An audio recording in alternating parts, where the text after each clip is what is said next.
Okay, let's start. Number 1. Sodom and Gomorrah. The year is 1650 BCE.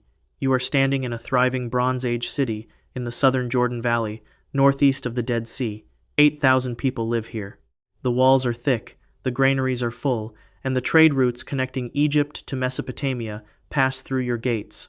The city has stood for over 1,000 years. It will not stand for another second. A light appears in the sky, brighter than the sun. The air itself detonates. In less than a heartbeat, temperatures spike to levels that melt pottery, liquefy mud brick, and turn zircon crystals into glass in under 1 second. The blast flattens the city.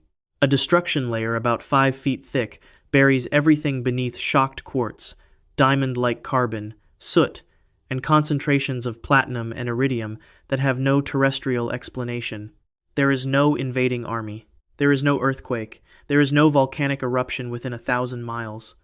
Something came from above, and it erased a city that had been continuously occupied for longer than Rome would ever exist.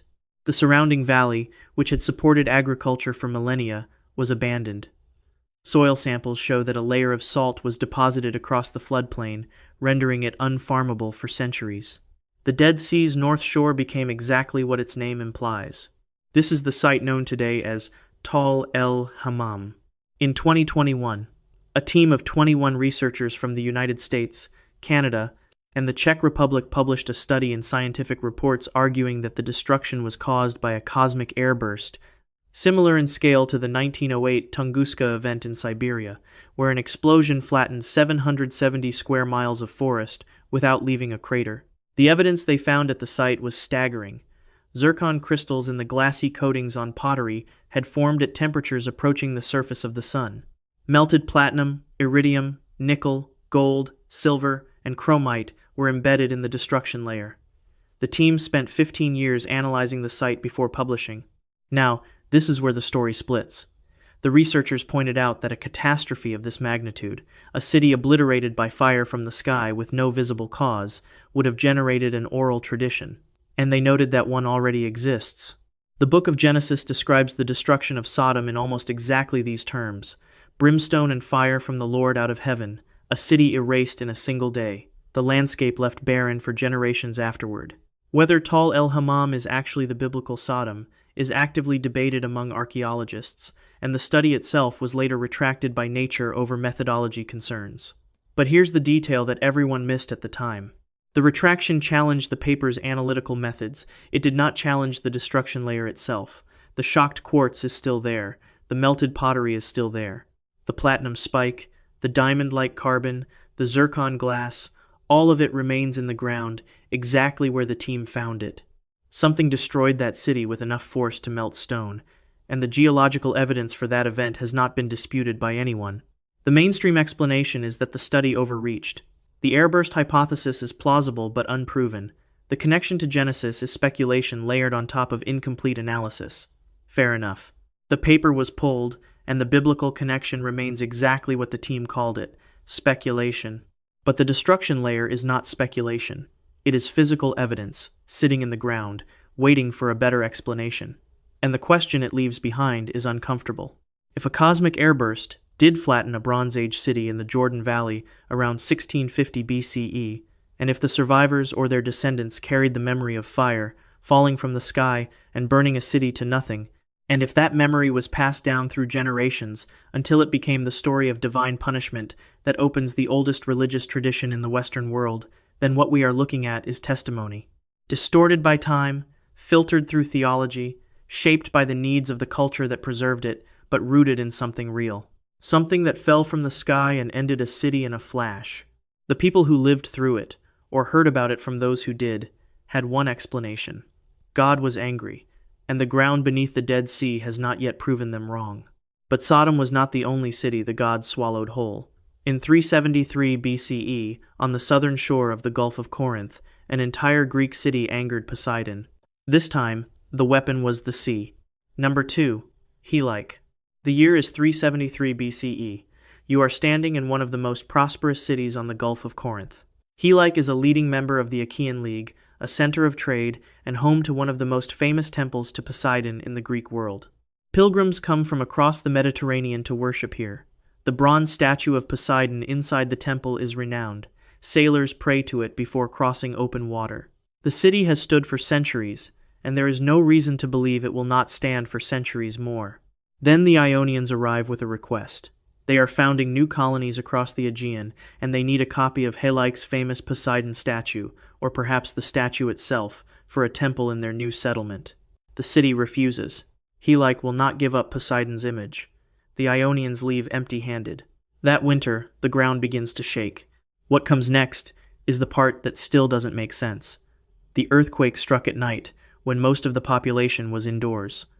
The walls cracked and collapsed in seconds. But the earthquake was not the end. The sea pulled back from the shore the way it does before a tsunami, and then returned. The waves swallowed the city. According to Diodorus Siculus, rescue ships from neighboring cities sailed to help the next morning and found nothing but open water where Helike's streets had been. And no, I'm not making that up. The city did not collapse into ruins. It sank. The entire settlement dropped below the waterline and disappeared beneath the Gulf of Corinth overnight. Pausanias, writing his description of Greece 4 centuries later, recorded the cause without hesitation. Poseidon was angry. The city had refused to surrender his sacred image, and the god of the sea and earthquakes responded with both. Pausanias noted that the ruins were still visible beneath the shallow water of the Gulf in his time, the walls and foundations of a drowned city, visible to anyone willing to look down from a boat. And then Helike disappeared a second time. River sediment from the Selinus and Caronites gradually buried the submerged ruins under yards of alluvial deposits. By the medieval period, no one could find the city. For centuries, scholars debated whether Helike had ever existed at all, or whether it was another Greek myth dressed in geographic detail. In 2000, Dora Katsanopoulou of the Helike Project began systematic surveys of the coastal plain using magnetometry and remote sensing. In 2001, the team located architectural remains, pottery, and coins beneath the alluvial sediments of the Helike Delta, inland from the current shoreline. The coastline itself had moved. The Gulf had silted in, and what had once been seabed was now farmland. The city that Poseidon had swallowed was buried not under water, but under earth. Roman-era coins and classical pottery confirmed the identification. Geologically, the answer is straightforward. The Gulf of Corinth sits on an active rift zone. Earthquakes are common. Coastal subsidence, where land drops below sea level during a seismic event, has been documented at multiple sites around the Mediterranean. The tsunami that followed the earthquake is consistent with submarine landslides triggered by the shaking. The geology is well understood. Poseidon had nothing to do with it. That is the scientific answer, and it is almost certainly correct about the mechanism. But the timing is the part the geology cannot address. Helike refused to give up Poseidon's statue. Helike was destroyed by Poseidon's 2 domains, earthquake and sea, within the same year. For the Greeks, this was divine verdict, and the story circulated across the ancient world.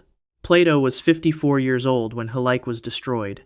He wrote the Timaeus and the Critias, the only surviving accounts of Atlantis, approximately 10 years later. An island civilization wealthy and powerful that angered the gods and was swallowed by the sea in a single day and night. Some scholars have argued that Helike's destruction influenced Plato's account directly. Others dispute the connection. But the template is the same. A prosperous city, a divine offense, a wave, and then nothing. Poseidon swallowed Helike with water. But in the Arabian desert, a different god chose a different weapon. He sent a wind that blew for 7 nights, and when it stopped, a city of pillars had vanished beneath the sand. Number 3. Irem of the Pillars. The year is... Actually, nobody knows the year. That is the first problem. The Quran describes a city called Iram, built by a people called Ad, in the Rub al-Khali, the empty quarter of Arabia, the largest sand desert on earth. Surah al-Fajr, verses 6 through 14, describes Iram as a city with lofty pillars, the likes of which had never been created in the land. The people of Ad were powerful. They were wealthy. They carved homes out of mountains and built monuments that astonished travelers, and they were arrogant beyond anything the surrounding peoples had seen. God sent the prophet Hud to warn them. Hud told the people of Ad to abandon their idols, to stop their oppression, to return to worship of the one God. They laughed at him. They called him a liar. They dared God to send whatever punishment Hud was promising. God sent it. Surah al-Haqqah, verses 6 and 7, describes the punishment. A furious wind, a re-sarsar, sent upon them for 7 nights and 8 days without stopping. When the wind finally died, the people of Ad were gone, and their city, the one with pillars unlike anything ever built, had disappeared beneath the sand. For over 1,000 years, Iram was treated like a parable, a cautionary tale about arrogance, not a real place with real coordinates. Scholars classified it alongside Atlantis and El Dorado, a city that existed only in the imagination of believers. The Rub al-Khali was too vast, too empty, too hostile to hide a civilization. Nobody had found ruins in the deep desert because nobody had looked. Until one person looked. In the late 1980s, a filmmaker named Nicholas Clapp became obsessed with finding Iram. He was not an archaeologist. He was not a Quranic scholar. He was a documentary filmmaker from Los Angeles who read about the lost city and could not let it go, and his method was satellites. Clapp obtained Landsat imagery from NASA and Spot satellite data and started looking for something that nobody had thought to search for: ancient caravan tracks. Trade routes leave scars. Thousands of years of camel trains compacting the same paths across the desert floor creates visible differences in sand density and reflectivity that satellites can detect from orbit. Clapp found the tracks. And every track he identified, every ancient route crossing the empty quarter, converged on a single point in the Dhofar Desert of Oman.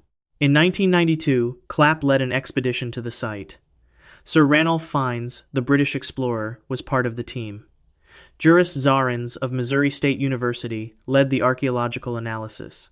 What they found was an octagonal limestone fortress with towers, collapsed into a natural sinkhole. The city had been built directly over a limestone cavern, a cavity in the bedrock that had supported the settlement for centuries before the ground gave way and swallowed everything above it. If you're watching this and wondering how many of these myths have real ruins underneath them, subscribe, because every civilization left on this list has been found. The sinkhole is the detail that changes the story. The Quran describes a city that was wiped from the face of the earth, buried and forgotten. The geology shows a city that fell into a hole in the ground as the limestone beneath it dissolved. The swallowing that the text describes may not be metaphor at all. It may be the oldest surviving account of a sinkhole collapse, passed down through oral tradition for millennia, framed as divine punishment, because the people who remembered it had no other explanation for a city that dropped into the earth and disappeared. The conventional reading is that Ubar, as the site is also known, was a trading post on the frankincense route that collapsed when its water source destabilized the limestone cavern beneath the city. The identification with the Quran's Iram is disputed. Some scholars accept the connection. Others argue that Ubar was too small to be the great city of pillars described in the text, and that the Quranic account is theological literature, not geography. That is a reasonable objection. But the people who first told the story of Iram were not writing theology in a vacuum.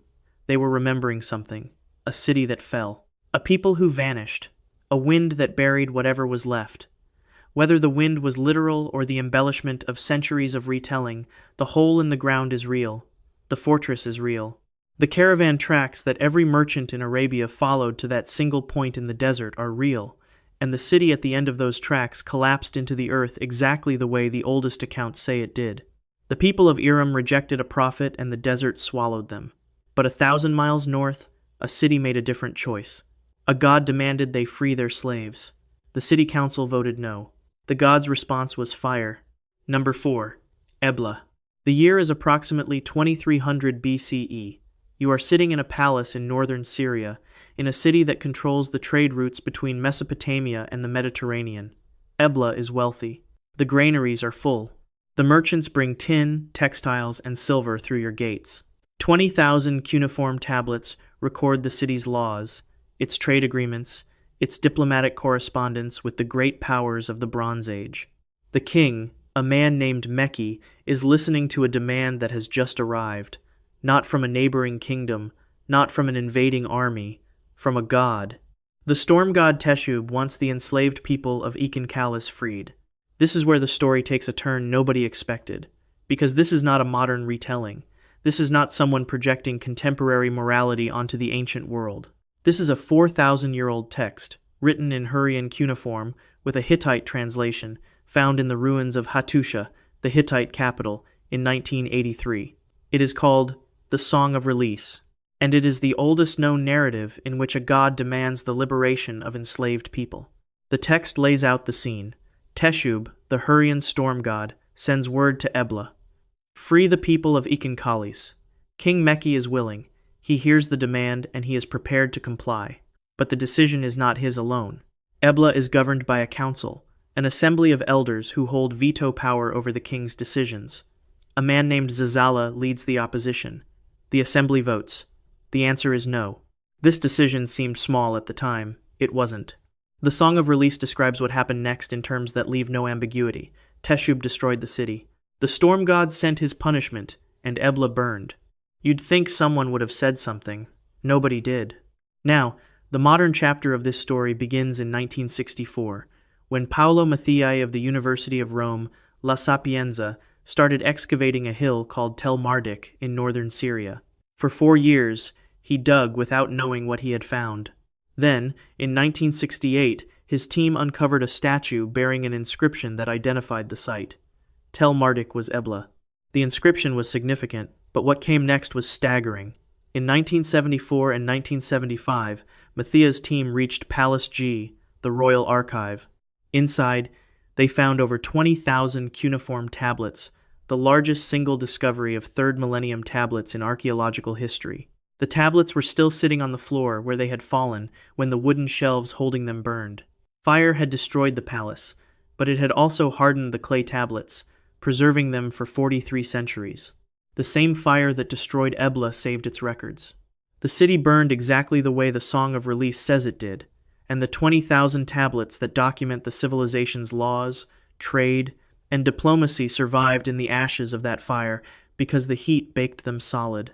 Radiocarbon dating of 16 short-lived plant samples from the destruction layer places the event between 2367 and 2293 BCE. The standard archaeological reading is straightforward. Ebla was destroyed by a military campaign, most likely by Sargon of Akkad or his grandson Naram Sin, both of whom claim to have conquered cities in the region during this period. The Song of Release is a Hurrian literary composition written centuries after the destruction, using Ebla's fall as a moral lesson about defying the gods. The story is theology imposed on history, not history itself. The assembly's refusal to free the enslaved people is a narrative device, a moral framework draped over a military defeat that needed no divine explanation. That is the scholarly consensus, and it handles the question cleanly, but it does not account for the specificity of the moral claim. The text does not say Ebla was destroyed for general wickedness, for pride, for disobedience. It says Ebla was destroyed because the assembly refused to free enslaved people after a god specifically demanded it. The moral question at the center of the Song of Release, whether a city that refuses to liberate the oppressed deserves to survive, reads like a modern argument. The text is 4,000 years old. The city was rebuilt after the first destruction. It thrived again during the Middle Bronze Age, growing into a prosperous urban center. And then, around 1600 BCE, Ebla was destroyed a second time by fire. This time, nobody rebuilt it. The site was abandoned. 20,000 tablets lay under the ash and rubble for 4 millennia, waiting for Mathiai's team to find them. Ebla's 20,000 tablets survived the fire that destroyed them. But the most detailed divine indictment in the ancient world was written about a king who lived a century later, 200 miles east. And it reads like a court verdict delivered by the gods themselves. Number 5. The Akkadian Empire. The year is 2200 BCE. You are a scribe in the city of Akkad, capital of the world's first empire. A century and a half ago, Sargon the Great united Mesopotamia under a single rule, and Akkadian power now stretches from the Persian Gulf to the Mediterranean. The irrigation canals run full. The granaries overflow. The armies are undefeated. Your job is to record the glory of the dynasty, and there is no shortage of glory to record. Then, the rains stop. Not for a season, not for a year, for 300 years. The crops fail first. Then the rivers shrink to muddy trickles. Dust storms blacken the sky and bury the fields under drifts of sand. Within a single generation, the empire that ruled the known world collapses into fragmented city-states, fighting over what is left. And the capital city of Akkad, which should have left massive ruins given its reported size and importance, disappears so completely that archaeologists have never found it. It is as though the city was deliberately erased. But the Akkadians did more than collapse. They left behind a text explaining exactly why it happened, and the text does not blame the weather. The Curse of Akkad is a Sumerian poem dated to the Ur III period, roughly 2112 to 2004 BCE, and it reads like a divine indictment. The poem names the defendant, Naram-Sin, grandson of Sargon, who reigned from 2254 to 2218 BCE. It names the offense. Naram-Sin, after 7 years of unanswered prayers, grew angry at Enlil, the supreme god, and marched his army to Enlil's temple, the Ekur at Nippur, and razed it to the ground. And it names the punishment. 8 of the great gods decreed that the Gutians, mountain warriors from the east, would be sent against Akkad. Enlil withdrew the reins. The black-headed people could no longer satisfy their hunger. Grain rations were cut, and then stopped entirely. I mean, think about that for a second. A 4,000-year-old text, written within living memory of the collapse, lays out a cause and effect chain. The king defiled the temple. The god withdrew the rain. The empire died. And the archaeological climate record confirms a 300-year mega-drought beginning at exactly this date. Harvey Weiss excavated Tel Leilan in Syria and published his findings in Science in 1993. The city had been abruptly deserted. 10 feet of wind-blown dust buried the streets. No gradual decline. No transition period. Abandonment. Cullen and colleagues analyzed sediment cores from the Gulf of Oman and published in Geology in 2000, revealing a massive dust spike indicating a 300-year drought beginning around 2200 BCE. Archaeological surveys showed a 93% reduction in settlements across northern Mesopotamia after 2200 BCE. Cities that had stood for centuries were abandoned within a generation. The rains were a warning sign. Naram-Sin ignored it. Now, scholars are quick to point out that the Curse of Akkad is Naru literature, a genre of Mesopotamian writing in which a famous historical figure is placed in a fictional story to teach a moral lesson. There is no historical record of Naram-Sin actually destroying the Ekur at Nippur. The poem is a cautionary tale about the consequences of defying the gods, written by a later dynasty that had its own reasons for casting Naram-Sin as a villain. It is propaganda, dressed as prophecy. That is the mainstream reading, and the literary analysis is probably right. But it does not answer the question the poem raises. Why did the authors choose a drought as the divine punishment? Why not plague, or military defeat, or flood? They chose drought because they were living in one. The 300-year mega-drought was real. The collapse was real. The abandonment of Tel Leilan and dozens of other cities was real. The 93% reduction in settlements was real. They built the fiction around a catastrophe that was entirely real. And the capital city, Akkad itself, has never been located. For a city of that size and significance, this is almost unprecedented in Mesopotamian archaeology. Some researchers suggest the Euphrates shifted course and buried it. Others suggest it was deliberately dismantled, its bricks carried off, its location hidden. The Curse of Akkad says the gods decreed that Akkad should never be rebuilt, that its very site should be forgotten. And so far, whether by geological accident or deliberate erasure, it has been. The Akkadians angered their god and lost their reign. On the western coast of India, a civilization did not anger their god simply left. And the moment his protection lifted, the ocean came to claim what he had shielded. Number 6. Dwarka. The year is approximately 1500 BCE, and you are standing in a city on the western coast of India that should not exist. Dwarka sits at the edge of the Arabian Sea, on the coast of what is now Gujarat. Its walls are thick, its harbors are full. Ships from across the Indian Ocean dock at its piers. And the reason this city thrives, the reason the sea has not touched it, the reason the walls hold and the trade flows, is that Krishna lives here, the 8th avatar of Vishnu, the protector of the Yadava dynasty, the god in human form whose presence keeps the world in balance. Then a hunter mistakes Krishna for a deer and puts an arrow through his foot. Krishna dies, and the ocean begins to move. The Mahabharata's Mausala Parva describes what happens next, and it reads less like mythology and more like an eyewitness account filtered through theology. The moment Krishna departs the earth, the divine protection he provided lifts, not gradually, not over years, instantly. The text says the sea rushed into the city. The beautiful buildings became submerged one by one. The streets that had been dry filled with water.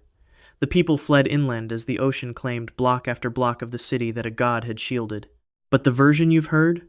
That's not the full picture. For most of the modern era, Dwarka was classified alongside Troy before Schliemann, a city that existed in poetry but not in geography. The Mahabharata is an epic. Epics are literature, and literature does not leave ruins on the seabed, except when it does. In 1983, Professor S.R. Rao of the National Institute of Oceanography in Goa began underwater archaeological surveys off the coast of Bet Dwarka Island in the Arabian Sea off Gujarat. What Rao found 10 to 65 feet beneath the surface was architecture, geometric stone structures with right angles and deliberate placement, fortification walls with bastions, stone anchors of the type used in ancient Indian ports, and late Harappan pottery, dating the submerged settlement to the late 2nd millennium BCE, the period the Mahabharata describes.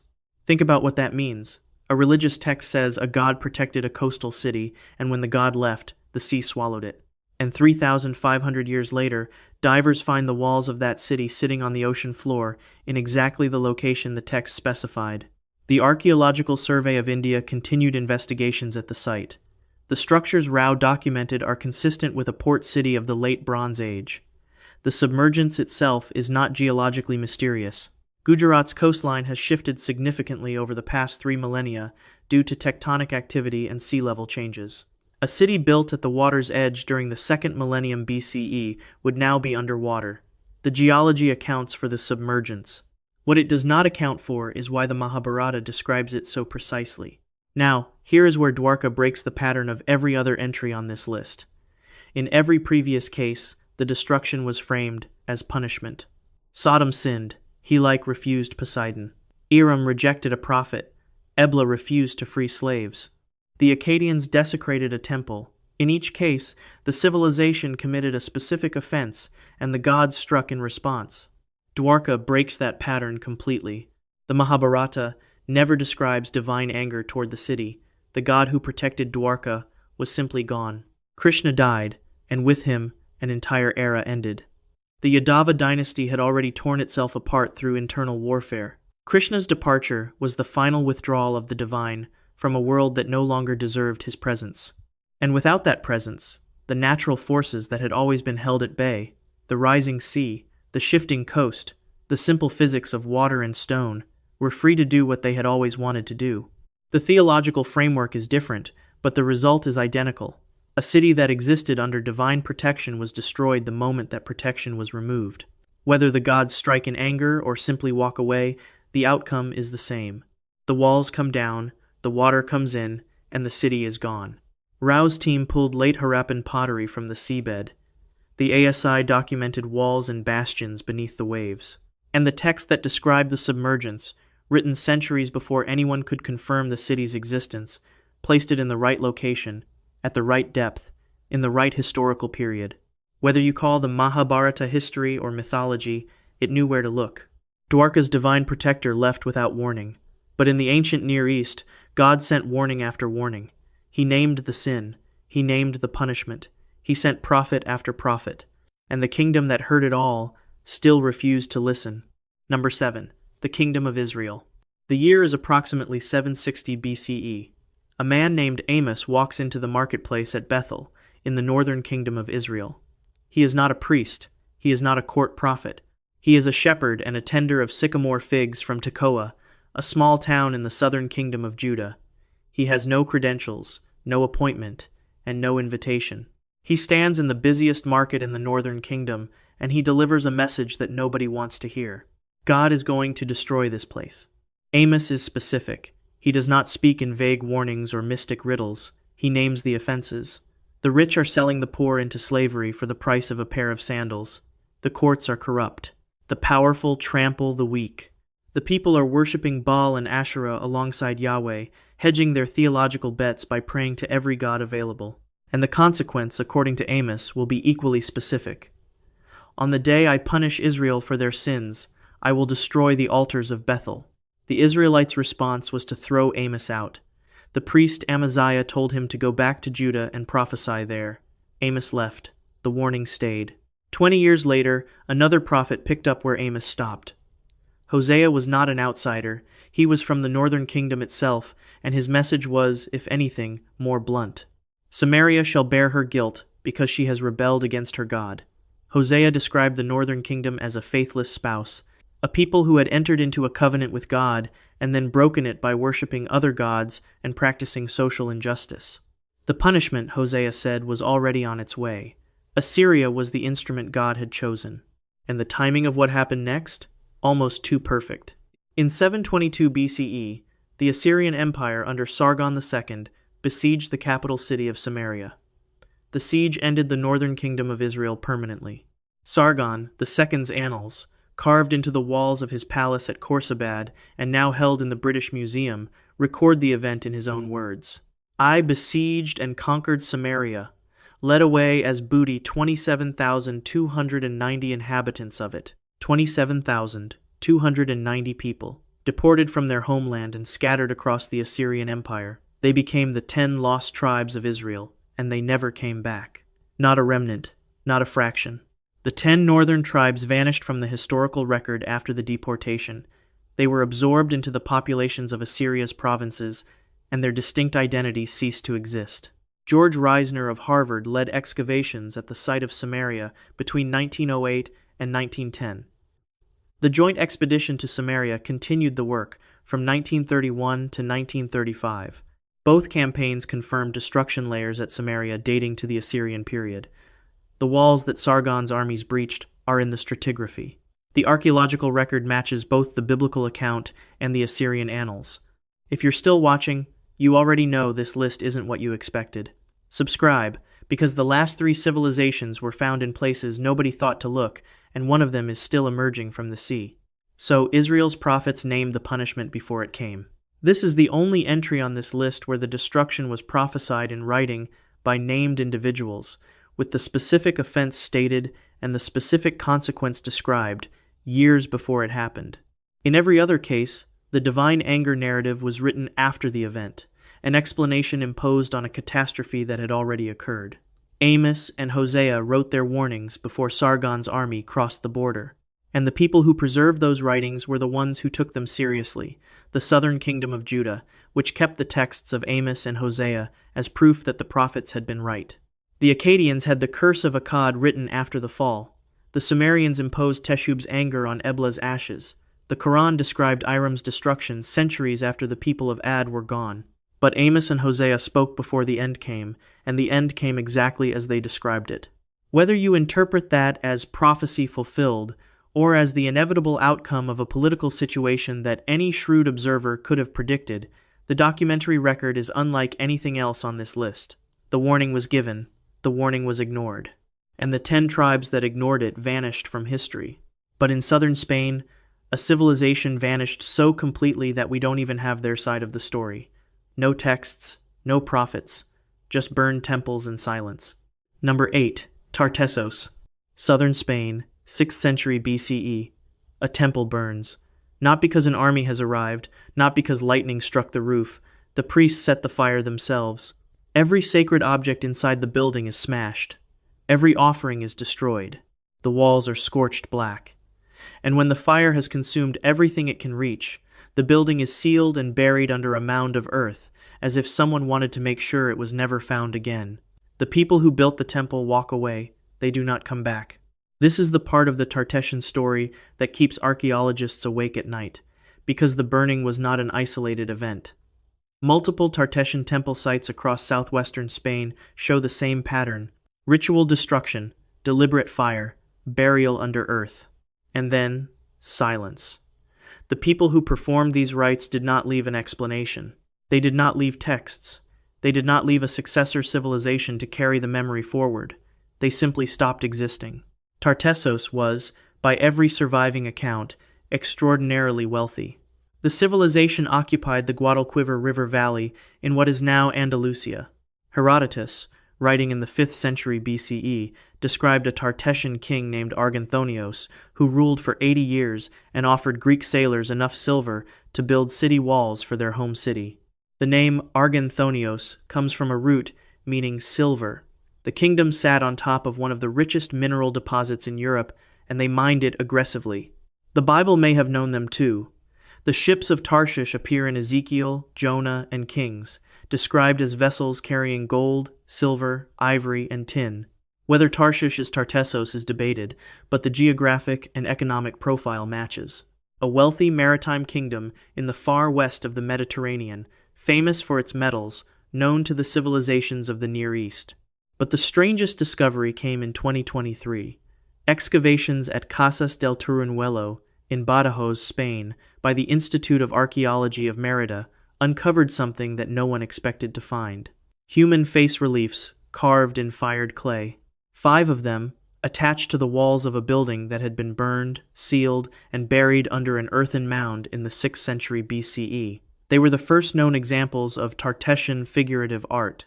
For a civilization that had been studied for over a century, no one had ever found a representation of a human face until that dig. The fire that destroyed the temple had hardened the clay and preserved the reliefs. The same pattern as Ebla, where fire baked the clay tablets that recorded the city's history. The thing that destroyed the evidence also saved it. And the reliefs were not the only discovery. The team found the remains of 52 sacrificed horses inside the same complex, along with other animals. 52 horses. Whatever the Tartessians were doing in their final days, it involved sacrifice on a scale that suggests something far beyond routine worship. Something was ending, and they knew it. Then Tartessos vanished. Completely. By the 5th century BCE, Greek writers who tried to locate the kingdom could not find it. No successor culture emerged to claim the territory. No oral tradition survived to explain what had happened. The Guadalquivir Valley, one of the most fertile and mineral-rich regions in the Mediterranean, was simply empty of the civilization that had dominated it for centuries. Colonists from Carthage and later from Rome moved in, but Tartessos was already a ghost by the time they arrived. The mainstream explanation is that Tartessian culture was gradually absorbed by Carthaginian and Celtic influence during the 6th and 5th centuries BCE, a slow cultural assimilation rather than a dramatic collapse. The temple burnings may represent a ritual closure of sacred spaces during a time of religious transition, not an apocalyptic act. The disappearance was demographic and cultural, not catastrophic. That is a reasonable reading. But it does not explain why a civilization, wealthy enough to impress Herodotus, connected enough to trade with the Near East, and powerful enough to maintain a kingdom for centuries, would systematically destroy its own sacred places, sacrifice 52 horses, bury its temples under earth, and then vanish without a trace. Slow cultural absorption does not usually involve setting fire to your own temples. That is the act of a people who believe something is over, or who have decided that the gods they worshipped no longer deserve worship. Some scholars have linked Tartessos to Plato's Atlantis, another wealthy Western civilization that vanished. Others consider that connection speculation, but the image is the same. A prosperous kingdom at the edge of the known world, remembered only by outsiders, gone before anyone could record its own version of events. Tartessos disappeared so long ago that even the Greeks couldn't find it. But the most recent divine drowning on this list happened less than 7 centuries ago, and this time the church records survived. Number 9. Rungholt. The date is January 15th, 1362. You live in a trading town on the island of Strand, off the western coast of what is now Germany. Rungholt is wealthy. The salt trade has made it rich. The merchants do business across the North Sea. The churches are well built, the homes are solid, and the sea walls have held for as long as anyone can remember. The wind has been picking up since morning, but wind picks up every winter on the North Sea coast. You go to bed expecting to wake up in the same town you fell asleep in. By dawn, the town is gone. The Grote Mandrenki, the great drowning of men. A massive Atlantic extratropical cyclone drove a storm surge across the entire North Sea coastline on the night of January 15th into the 16th, 1362. The surge did not just flood towns. It reshaped the geography of northern Europe. Islands were split apart. Coastlines retreated miles inland overnight. An estimated 25,000 people died across the coasts of the Netherlands, Germany, and Denmark in a single night. The island of Strand, where Rungholt sat, was torn into fragments. The town and its surrounding farmland dropped below the waterline and stayed there. Pay attention to this next detail, because it explains everything. The medieval chronicles did not record the Grote Mandrenki as a weather event, they recorded it as a verdict. The legend that survived in North Frisian oral tradition for centuries says that Rungholt's residents had grown wealthy and decadent. Money made them arrogant, Arrogance made them blasphemous. And the story that crystallized all of this into a single image is the one about the pig. According to the tradition, a group of drunken residents dragged a priest out of his home and forced him to administer the last rites to a pig, a sacred ritual reserved for the dying, performed on a farm animal as a joke. The priest, humiliated and terrified, prayed to God for justice, which, looking back, was either incredibly brave or incredibly stupid. God's answer, according to the legend, was the storm. The same waters that had made Rungholt rich, the same North Sea that carried their trade ships and filled their salt pans, rose up in a single night and erased the town from the map. It was the same pattern as Helike, a prosperous city that offended the divine, a body of water that responded, and a settlement that vanished so completely that later generations questioned whether it had existed at all. But Rungholt keeps coming back. The ruins of the town periodically emerge from the Wadden Sea mudflats at extreme low tides: church foundations, well shafts, drainage ditches, pottery and coins from the medieval period. The Wadden Sea is a UNESCO World Heritage Site, and archaeological surveys of the Rungholt area continue to document structures as the tidal flats shift and expose new sections of the drowned settlement. They call it the Atlantis of the North, and unlike most places that earn that comparison, Rungholt's ruins are visible. You can stand on the mudflats at low tide and look at the foundations of a town that the sea swallowed over 660 years ago. The meteorology and geology are well understood. The North Sea coast is low-lying, vulnerable to storm surges, and has been losing land to the sea for millennia. The Grote Mandrenki was an extreme weather event, not a unique one. Earlier storm surges in 1219 and 1287 had caused similar devastation along the same coastline. Rungholt was built in a geographically precarious location, and its destruction was inevitable given enough time and a sufficiently powerful storm. The divine punishment narrative is a medieval morality tale imposed on a natural disaster, the same impulse that produced every other entry on this list. That accounts for how it happened, but the legend has outlived the science by 7 centuries. People who have never heard of extratropical cyclones know the story of Rungholt. They know the priest and the pig. They know the storm came that night. They know the town drowned. And the reason they know is that the story of divine punishment is a better story than the story of low atmospheric pressure and coastal subsidence. The moral version survived because humans remember punishment. They do not remember weather patterns. The 1362 Grote Mandrenki is historically documented. The 25,000 dead are historically documented. The town was real. The storm was real. Only the cause is debated. And the ruins are still there, rising from the mud at low tide, sinking back when the water returns, as if the sea has not finished deciding whether to keep them or give them back. Rungholt drowned in a single night. But the most catastrophic divine destruction on this list happened 3,000 years earlier, when an entire island disintegrated. And 1,200 years after that, a philosopher sat down in Athens and said the gods did it. Number 10. The Minoans. The year is 1600 BCE. You live on the island of Thera, a volcanic crescent in the Aegean Sea, 30 miles north of Crete. Your town is called Akrotiri, and it is beautiful. Multi-story buildings line paved streets. Frescoes of dolphins, lilies, and boxing children cover the walls. Ships from Knossos bring pottery, olive oil, and saffron. The Minoan civilization is at its height, a maritime empire that dominates the eastern Mediterranean, and your island sits at the edge of it, prosperous and connected and safe. Then the earthquakes begin. Small tremors at first, enough to crack plaster and rattle jars off shelves. The residents of Akrotiri start leaving. Archaeologists know this, because when Spiridon Marinatos began excavating the site in 1967, he found buildings buried under 130 feet of volcanic ash, but almost no bodies, no gold, no valuables. The people had warning. They packed what they could carry and they left. They were the lucky ones. The eruption that followed was a VEI 7, the second highest rating on the Volcanic Explosivity Index. 14 cubic miles of rock and magma were ejected from the earth. The eruption column punched through the stratosphere. The island of Thera, which had been a single landmass, was blown apart, leaving a caldera 7 miles wide that filled with seawater. Friedrich and his team, publishing in Science in 2006, dated the event to 1642 BCE plus or minus 5 years, using sulfate spikes in Greenland ice cores. The tsunamis came next. Walls of water estimated at 50 to 150 feet high radiated outward from the caldera, reaching Crete within 30 minutes. Bruins and colleagues documented in 2008 that tsunami deposits were found up to 43 miles inland on the Cretan coast.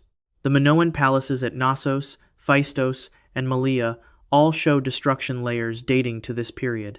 Trade networks that had connected the Minoans to Egypt, the Levant, and the Greek mainland collapsed within a generation. The Minoan civilization did not disappear overnight. Knossos survived for another century or more under what appears to have been Mycenaean Greek control, but the palaces were never rebuilt to their former scale. The fleet that had dominated the Aegean was gone. Linear A, the undeciphered Minoan script, vanished from the archaeological record. What had been a thalassocracy, a sea empire, became a dependency. The eruption did not kill every Minoan, it killed Minoan civilization. And then, 1200 years later, a philosopher in Athens told a story. Plato's Timaeus and Critias, written around 360 BCE, describe an island civilization called Atlantis.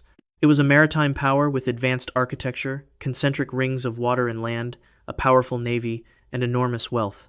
It sat beyond the pillars of Heracles, and it was destroyed in a single day, a night of catastrophe, sinking beneath the waves. Plato's account says the Atlanteans had originally been virtuous, blessed by the gods, but over time they grew arrogant.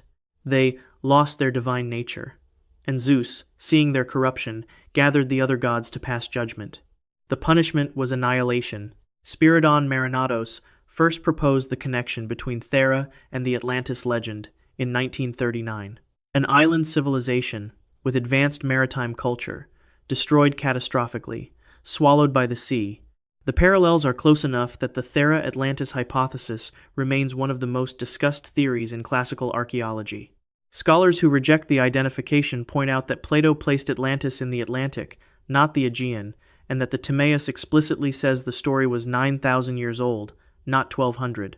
Plato may have been writing pure philosophical allegory, a cautionary tale about the corruption of virtue and the consequences of divine displeasure.